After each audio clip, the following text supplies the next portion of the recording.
तो आज हम बात करेंगे equation of tangent line to parabola at given point. यानी प्रीवियस केस में हमने बात की थी, लेट्स से अगर हमारे पास this is my Y X axis, ठीक है, and this is Y axis. तो हमने बात की थी, लेट्स से अगर आपके पास एक पैराबोला हो, जैसे मैंने यहाँ पे शो किया, लेट्स सपोज ये एक हमारे पास पैराबोला है, ठीक है, पैराबोलिक शेप है जो कि राइट वर्ड जिसका फेस ओपन है, इसका फेस ओपन है राइट वर्ड, ठीक है। This is my X axis and this is my Y axis. Previous case में हम बात कर रहे थे कि अगर एक लाइन हो तो ये कैसे आइडेंटिफाई किया जा सकता है, ग्राफिकली भी और जेब्रिकली भी, कि वो लाइन किसी पॉइंट पे इंटरसेक्ट कर रही है, 1 पॉइंट पे कर रही है, 2 पॉइंट पे कर रही है, विदाउट इंटरसेक्टिंग पास कर रही है।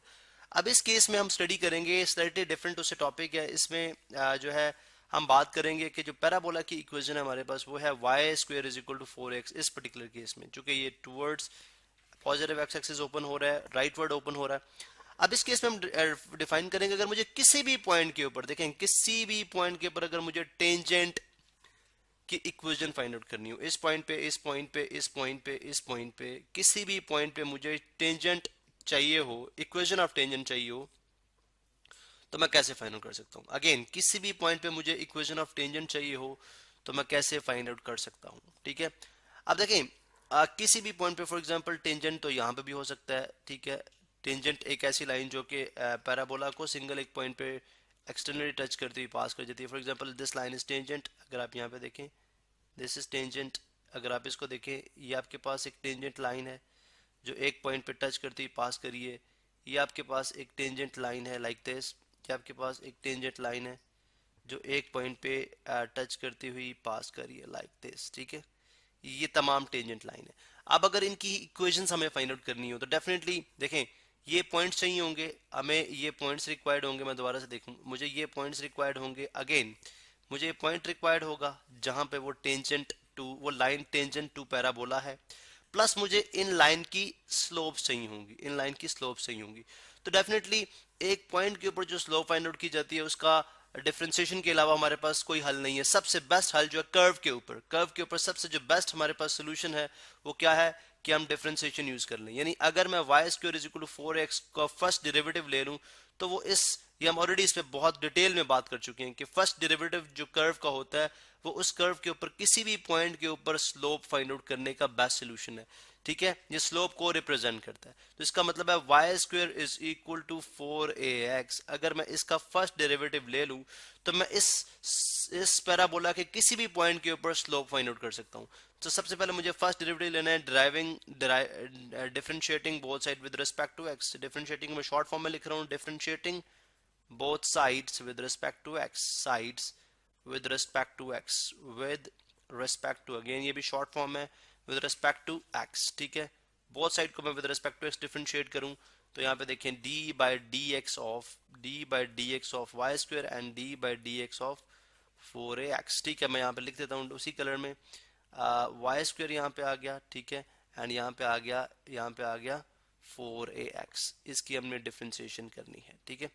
अब यहाँ पे अगर आप देखें तो वाई स्क्वायर की डिफरेंशिएशन बाय पावर फॉर्मूला हम स्टडी करके आ चुके हैं, X raise to power N किसके इक्वल होता है, यानी D by D X of X raise to power N जो है, D by D X X की पावर एन जो है एन एक्स की power N minus one, and then without power differentiation की जाती है D X by D X, ठीक है। इस केस में इसी तरह से यहाँ पे भी बिल्कुल ऐसे ही होगा, बिकॉज ये कंपोजिट फंक्शन है, तो इसको जब हम डेराइव करेंगे तो डेफिनेटली एन एक्स की power N minus one and then without power D Y by dx, ठीक है। अब 4a चूंकि कोफिशिएंट है, a is the focus, let's suppose this is the focus and this is at x axis abscissa a है और ordinate 0 है, provided that के अगर पैराबोला का जो सेंटर पैराबोला का जो इसको वर्टेक्स है जो कि वो ओरिजिन पे लाई करेगा, ठीक है। इसका जो वर्टेक्स है वो ओरिजिन पे लाई करे। अब अगर आप देखें तो इसको मैं अगर 4a तो एक कांस्टेंट क्वांटिटी है, इसका मतलब 4a आउटसाइड पे आ जाएगा। कोफिशिएंट फार्मूला हमने स्टडी कर रखा है, कोफिशिएंट जो होता है वो बाहर आ जाता है, without coefficient dx by dx जो है हम फाइंड आउट कर लेंगे। So that means 2 1 is 1 is again 1, तो dy by dx is equal to 4a या आप जो है डिवाइड कर दे दोनों साइड्स को, 2y के साथ, तो we will get dy by dx is equal to 4a और 2i मल्टीप्लाई इधर आके क्या हो जाएगा divide 2y, 2 1s are 2 and 2 2s are 4, 2 1s are 2, 2 2s are 4।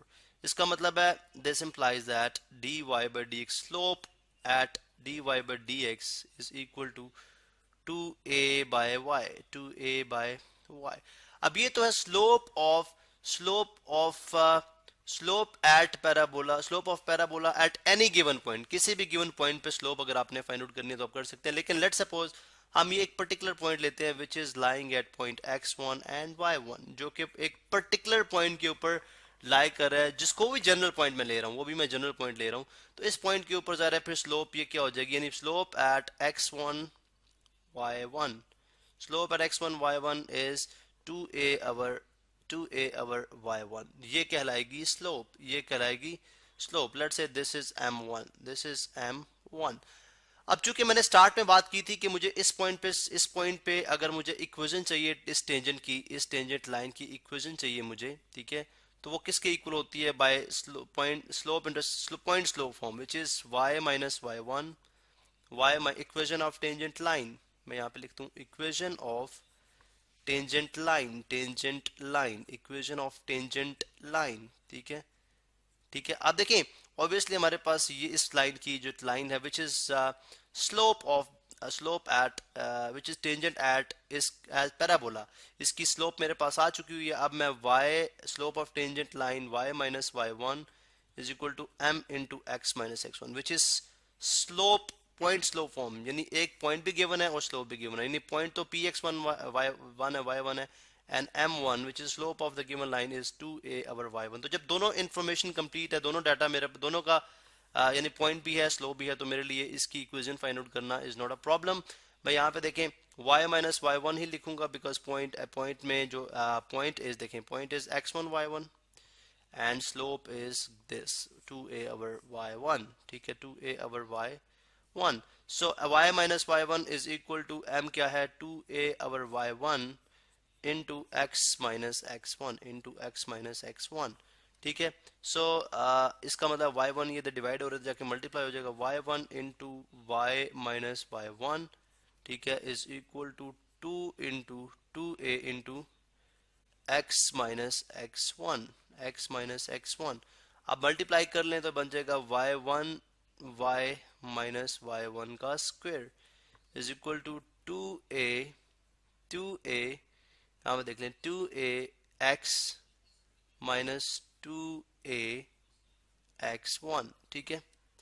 अब देखें y1 स्क्वायर किसके इक्वल होता है, y1 स्क्वायर किसके इक्वल होता है, 4px1 के इक्वल होता है, 4 या 4ax1, ठीक है, 4ax1। यानी अगर मैं किसी भी पॉइंट के ऊपर देखें, इस पैराबोला के ऊपर कोई भी पॉइंट ले लूं तो डेफिनेटली वो इस इक्वेशन ऑफ पैराबोला को जस्टिफाई करेगा। दिस x1 y1, अगर मैं इसमें एब्सिसा में x1 रख दूं और ऑर्डिनेट में y1 रख दूं, definitely left hand side right hand side के इक्वल होगी।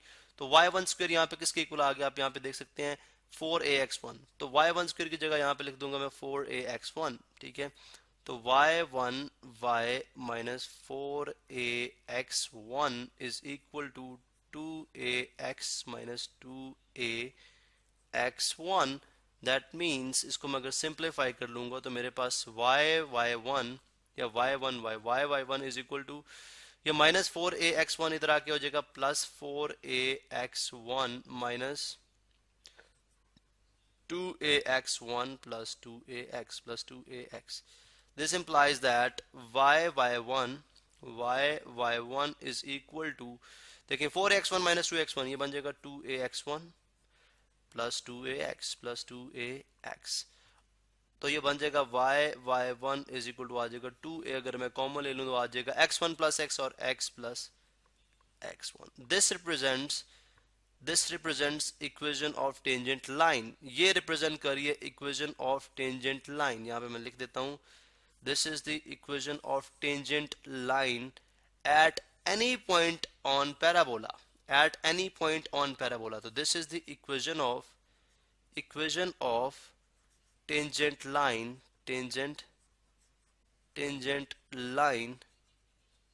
at any point on parabola, ठीक है, on parabola।